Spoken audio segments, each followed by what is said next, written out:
Pelapor tuduhan ijazah palsu Presiden RI ke-7 Jokowi, Andi Kurniawan, menjalani pemeriksaan perdana di Polres Metro Jakarta Pusat pada Senin 28 April.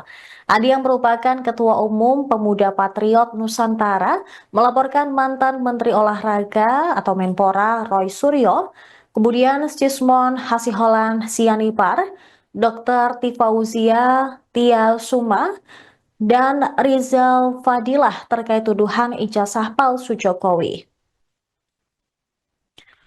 Kuasa hukum pelapor, Rusdiansyah, menjelaskan pihaknya membawa barang bukti berupa rekaman penyampaian ajakan kepada warga negara lain untuk melakukan tindakan terkait tuduhan ijazah palsu Jokowi. Selain itu, pihaknya juga membawa saksi yang akan dimintai keterangan oleh pihak kepolisian. Rusdiansyah turut menepis laporan terhadap Roy Suryo dan kawan-kawan atas arahan Jokowi. Laporan yang diajukan kliennya atas alasan adanya tindakan yang dilakukan Roy Suryo dan kawan-kawan yang diduga melanggar undang-undang. Menurutnya, kalaupun ada kesamaan kepentingan dengan Jokowi, itu merupakan persoalan lain. Pihaknya menduga Roy Suryo dan kawan-kawan telah melanggar pasal 160 KUHP tentang penghasutan. Ia memberikan contoh dugaan penghasutan tersebut terjadi pada kegaduhan di Universitas Gadjah Mada beberapa waktu lalu. Sebagai informasi, Organisasi Masyarakat Pemuda Patriot Nusantara bersama relawan Jokowi telah melaporkan 4 orang ke Polres Metro Jakarta Pusat atas dugaan penghasutan terkait isu ijazah palsu Jokowi pada Rabu 23 April lalu. Diketahui 4 sosok yang dilaporkan adalah mantan Menpora Roy Suryo, ahli digital forensik Rismon Sianipar, Wakil Ketua Tim Pembela Ulama dan Aktivis Rizal Fadilah, dan Dr. Tifauzia Tia Suma. Tanpa dilapor pun sebenarnya negara wajib hadir, apalagi ini dilaporkan. Jadi orang-orang yang selama ini menciptakan keresahan, kegaduhan, ya, yang sengaja menghasut warga negara, menciptakan ketidaktertiban, harus segera diproses agar dapat memberikan kepastian hukum.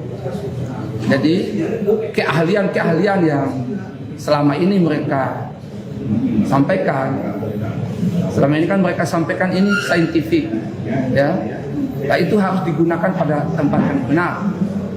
Kalaulah, ya, keahlian itu digunakan pada tempat yang benar, maka seharusnya kasus ini dibawa ke ranah hukum, tidak lantas mendorong orang atau menghasut orang lain untuk melakukan tindak pidana yang dapat merugikan masyarakat.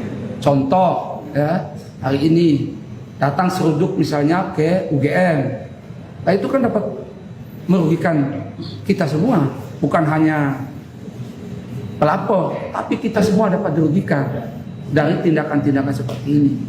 Contoh, kualitas lulusan kita akan dipertanyakan ijazahnya, kan repot. Apalagi sekelas UGM, gimana dengan universitas lain gitu. Bang, ya? Kalau ini ada arahan nggak, Bang, dari Pak Jokowi, Bang?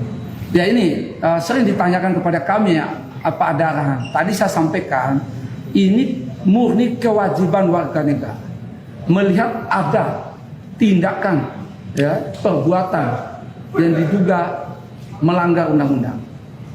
Jadi kewajiban warga negara. Nah, adapun kesamaan kepentingan mungkin, ya, dengan Pak Jokowi itu soal lain. Tapi pada prinsipnya Pak Jokowi, kita semua punya kepentingan yang sama, menciptakan ketertiban, memastikan seluruh warga negara aman dari tindakan-tindakan penghasutan. Kenapa pasal ini, Bang? 160 Pak sudah dikaji ulang? Ya tentu saja, ya, pasal ini bukan karena diada-adakan atau seperti tuduhan yang beredar, ya. Belum diperiksa penyidik aja mereka sudah mengatakan ini ada upaya, ya, kriminalisasi dan sebagainya. Pasal ini, ya, digunakan sejalan dengan tindakan yang dilakukan oleh para terduga pelaku.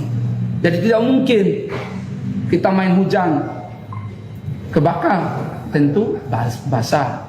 Ya, kalau Anda melakukan penghasutan, tentu pasal yang tepat 160. Tidak mungkin ujaran kebencian. Jika laporan yang ditolak, Bang, apa langkah selanjutnya? Ini ya, jadi laporan kami sudah diterima oleh Polres Jakarta Pusat.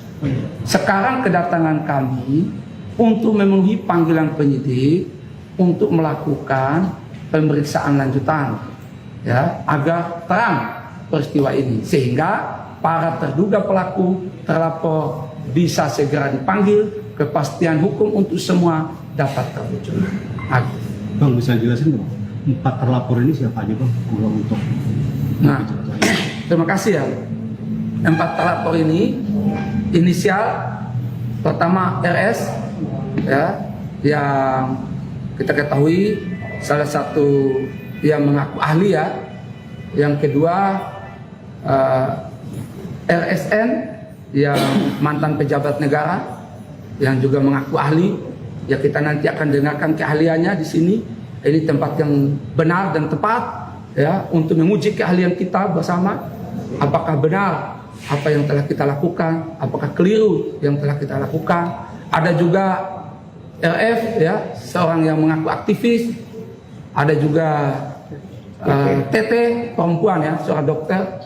Nah, apakah mungkin ada kaitannya, ya, dengan upaya-upaya yang dilakukan ini dengan keahliannya sebagai dokter? Ya, mungkin dengan ijazah, ada warga negara yang pingsan mungkin, ya. Jadi di sini kita akan uji keahliannya, karena memang kami melihat teman-teman ini selalu mengatakan ini saintifik, ya.